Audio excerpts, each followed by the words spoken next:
Hello everyone, जय भीम, नमो बुद्धाय। स्वागत है आप सभी का ट्रूथ लिटरेचर में। आज हम बात करेंगे काली दुर्गा के नाम पर किस प्रकार से हिंसा को बढ़ावा दिया जाता है। इस वीडियो के माध्यम से हम जानने और समझने का प्रयास करेंगे। हमारे पास किताब है डॉक्टर अम्बेडकर की, जिसका नाम है रिडल्स इन हिंदुज्म, अर्थात हिंदू धर्म की रिडल क्या है, जो कि इस किताब को डॉक्टर बाबा साहब अम्बेडकर ने लिखा है। तो इस किताब के माध्यम से हम जानने का प्रयास करेंगे। और इसमें जो चैप्टर दिया हुआ है, इसमें पहेली है। सबसे पहले मैं इस किताब को आपको बताने का प्रयास कर रहा हूं। तो ये हमारे पास ये किताब है, आप लोग देख सकते हो। इस किताब में पहेली दी हुई है जो कि डॉक्टर बाबा साहब अम्बेडकर ने लिखा है। तो इसमें इस किताब को जो डिवाइड किया गया है, एक तो धार्मिक भाग, और दूसरा सामाजिक, और तीसरा राजनीतिक भाग। तो इसमें जब हम काली के बारे में जानेंगे, अहिंसक देवता के साथ रक्त पिपासु देवी के संबंध क्यों है, जो कि हमारी जो पहेली है, आप देख सकते हो पहेली नंबर यह 100 पहेली नंबर 15 है, जो कि हम इसमें पढ़ेंगे और समझेंगे किस प्रकार से इसमें दिया गया है। और यह थोड़ा सा विस्तार से दिया गया है, तो हम इसमें मेन पॉइंट जानने का प्रयास करेंगे ताकि आप इसको समझ सकें और आप इस किताब को पढ़ सकें। तो आइए चलते हैं इस किताब की ओर और जानते हैं और समझते हैं। तो जब हम बात कर रहे हैं इस पहेली की और किस प्रकार से काली के नाम पर बलि दी जाती है और किन किन की बलि दी जाती है, इस वीडियो के माध्यम से हम जानने का प्रयास करेंगे। तो यह हमारी 15वीं पहेली है, जो कि अहिंसक देवता के साथ रक्त पिपासु देवी का संबंध क्यों, इसमें हम जानेंगे और समझेंगे भी। तो बात करते हैं और लिखते हैं। क्या लिखते हैं बाबा साहब अम्बेडकर कि जब ब्राह्मणों ने मांस खाना और मदिरा पीना शुरू किया, तो उन्होंने पुराणों में पशु बलि की वकालत करने में कोई हिचक नहीं हुई। तो क्या बता रहे हैं कि जब ब्राह्मणों ने मांस खाना और मदिरा पीना शुरू किया, तो पशु बलि की भी उन्होंने वकालत की। एक पुराण विशेष उल्लेख करना जरूरी है, वह है काली पुराण। यह पुराण स्पष्ट रूप से देवी काली की पूजा को प्रसारित करने के लिए लिखा गया। इस पुराण में एक अध्याय नाम है क्या, रुधिर अध्याय है। इसका रुधिर का अर्थ ही होता है ब्लड अध्याय। इसमें तो बाबा साहब अम्बेडकर क्या बोल रहे हैं कि मैं इस अध्याय का सारांश देता हूं। इस अध्याय में शिव ने तीनों पुत्रों बेताल, भैरवर और भैरव को निम्न प्रकार से संबोधित किया है। और इसमें क्या बोल रहे हैं कि मेरे पुत्रों, देवताओं का अनुग्रह प्राप्त करने के लिए संबंधित होने वाले संस्कारों और नियमों के विषय में मैं तुम्हें बता रहा हूं।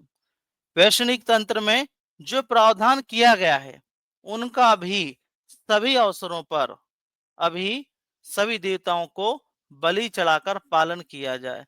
तो बलि की बात की जा रही है, जिसमें पक्षी, कच्छप मतलब कछुआ, घड़ियाल, मीन, वन्य जंतुओं की 9 प्रजातियां, भैंसा, वृषभ, बकरा, नेवला, जंगली सुअर, दरियाई घोड़ा, मृग, बारहसिंगा, सिंह, बाघ, मनुष्य और बलिदाता का स्वयं का रक्त चंडिका देवी और भैरवों की पूजा के लिए उपयुक्त पदार्थ हैं।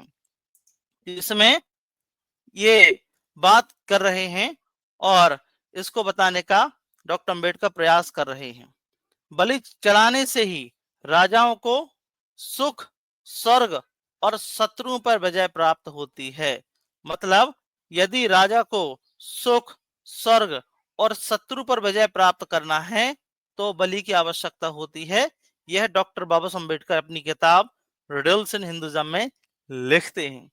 आगे क्या बोलते हैं कि मछली और कच्छप के चलाने से देवी 1 महीने के लिए अवधि खुश रहती है। मतलब कि यदि मछली और कछुओं की आप बलि चढ़ाएंगे इसके किताब के अनुसार, तो 1 महीने के लिए खुश होंगे। जो लोग वकालत करते हैं कि हिंदू धर्म में तो आजकल सब अच्छा ही अच्छा है, और जब त्योहार आते हैं तो लोग अन्य धर्मों की दुकानें भी बंद कराते हैं, नॉनवेज की दुकानें बंद कराते हैं, लेकिन आपके ग्रंथों में क्या लिखा है आप देख सकते हैं।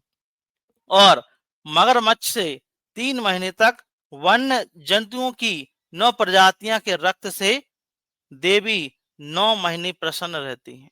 और इस अवधि में भक्तगण का कल्याण करती है। जंगली बैल बड़ी छिपकली के रक्त से 1 वर्ष और मृग तथा जंगली सुअर से 12 वर्ष तक संतुष्ट रहती हैं।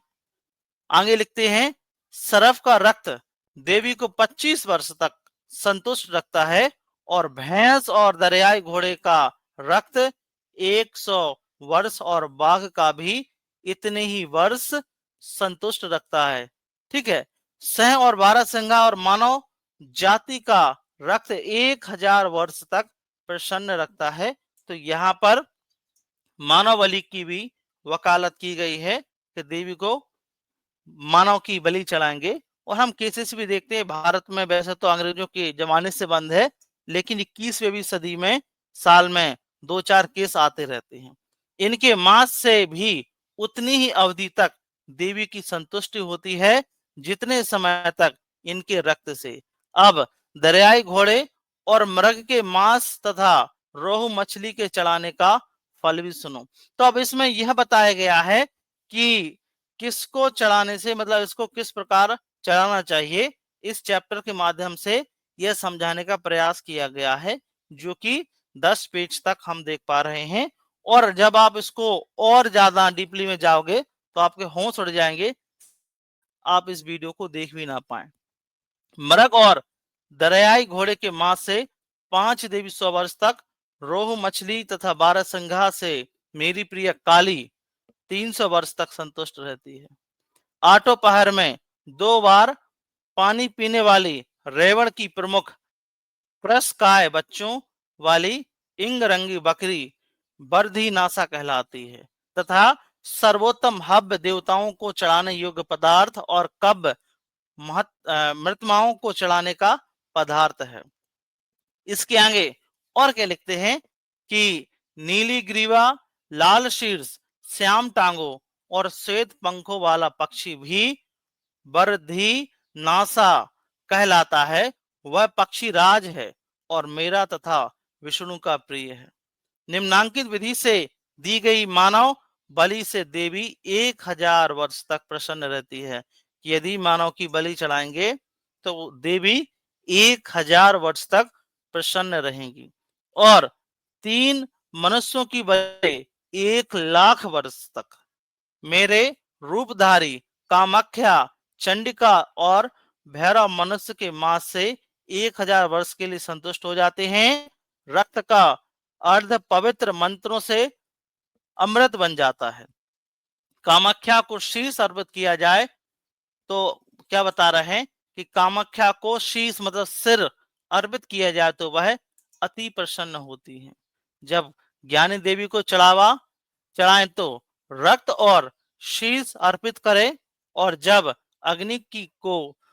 अग्नि को आहुति दें तो मांस डालें। तो ये विधि भी बताने का प्रयास कर रहे हैं, और विधि भी बताई गई है कि किस प्रकार से क्या करना चाहिए।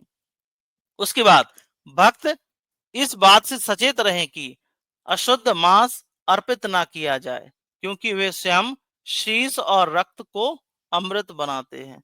तो यह भी बता रहे हैं बेल पर लगने वाला फल, गन्ना, नशीली मदरा, सड़ाई हुई मदरा भी अन्य आहुतियां के समान माने जाते हैं, और देवी को उतने काल तक प्रसन्न रखते हैं जितने तक बकरी की बलि रखती है।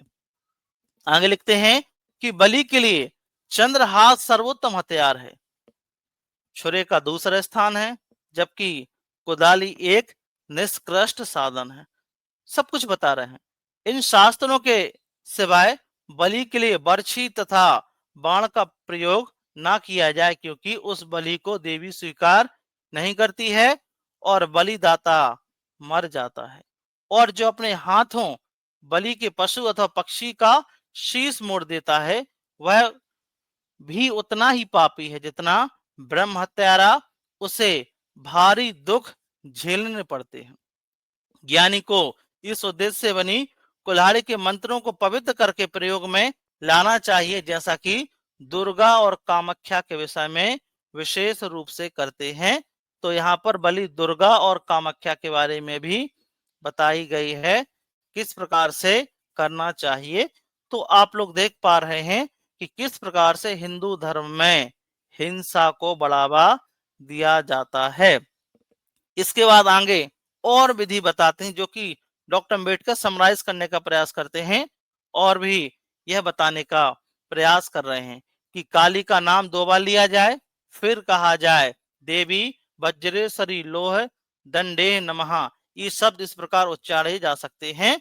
तो यह आप लोग देख पा रहे हैं कि पूरा का पूरा यह चैप्टर आप देख पा रहे हैं कि बलि के बारे में बात करता है। बलिदाता कहे हंग तरंग काली काली काली भयंकर दांतों वाली देवी, खा काट अनष्ट कर कुल्हाड़ी से काट।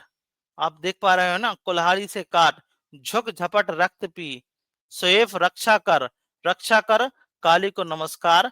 यह काली की वंदना काल राज्य मंत्र है।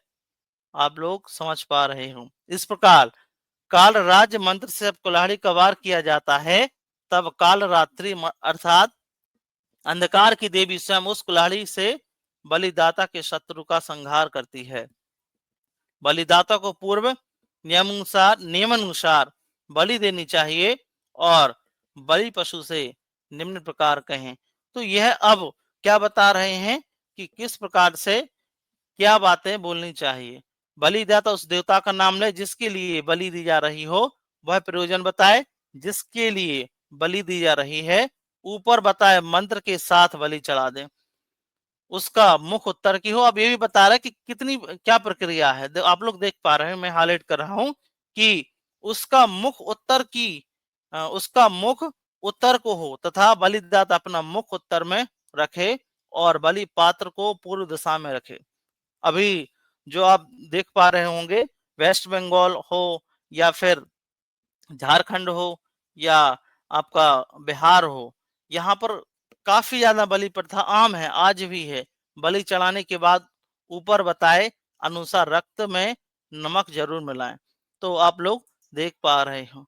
तो इस प्रकार से ये बातें कर रहे हैं और कौन कौन सी बलि चढ़नी चाहिए यह भी ये बताने का प्रयास कर रहे हैं।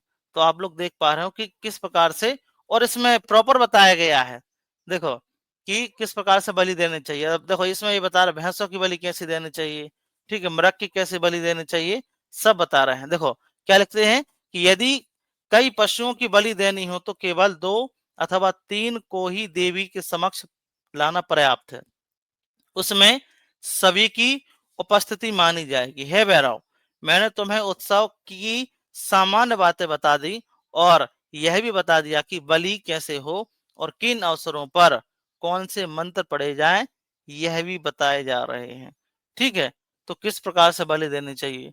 जब देवी भैरवी या भैरव को भैंस की भेंट चढ़ाई जाए तो बलि पशु के समक्ष निम्नांकित मंत्र पढ़ा जाए। तो ये मंत्र की बात कर रहे हैं। क्या लिखते हैं, हे भैंस, जिस रीति से तू घोड़ों का नाश करती है, जिस रीति से तू चंडिका तक जाती है, उसी प्रकार तू मेरे शत्रु का नाश कर और मुझे समृद्ध बना। हे मृत्यु के ये ध्वाश्व श्रेष्ठ और अविनाशी स्वरूप मुझे चिराग कर और विख्यात कर। हे भैंस, तुझे नमन। ठीक है, अब इसमें यह भी बता रहा है कि मानव की कैसे बलि चलाई जाए। अब इसको मैं स्किप कर रहा हूं क्योंकि ये बहुत भयावह है और आप इसको पढ़ोगे तो फिर बहुत मतलब कि आप दहल जाओगे, इसलिए मैं इस पार्ट को स्किप कर रहा हूं। यदि आप पढ़ना चाहें तो आप इस किताब से पढ़ सकते हैं कि किस प्रकार से मानव की बलि के बारे में बताया गया है और एक एक पक्षी जो हमने शुरुआत में नाम लिए हैं। देखो सब बात देखो क्या लिखते हैं, ये मनुष्य का सर उस रक्त देवी के दक्षिण में रखा जाए और बलिदाता देवी के सम्मुख खड़ा होकर उनका आह्वान करे। पक्षी का सिर व रक्त वाई ओर चढ़ाई जाए। पूजा करने वाले व्यक्ति के अंगों का रक्त सामने चढ़ाया जाए।